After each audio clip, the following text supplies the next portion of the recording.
Today I'll be teaching you how to print shipping labels from Amazon using the Josie label printer. First, go to your orders, then find an order you like to print from, then scroll all the way to the bottom and click Buy Shipping.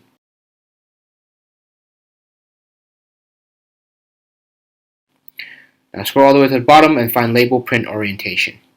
By default, you should have it in the right format, 4x6 and PNG. But just to make sure, select it again, then click on Buy Shipping Label. It should be on the bottom right in yellow. Okay, once you're there, select Destination. Make sure you select Josie J500 if that's the model you're using. Then, in Pages, select Custom and enter 1. Go down, click on More Settings, and Paper Size, make sure you have 4x6 inches. Then, in Margins, click on None, Scale, Custom, and select 115. And you're all set. Then hit Print. Look how smooth that goes. Well, that's it for today's video. See you next time.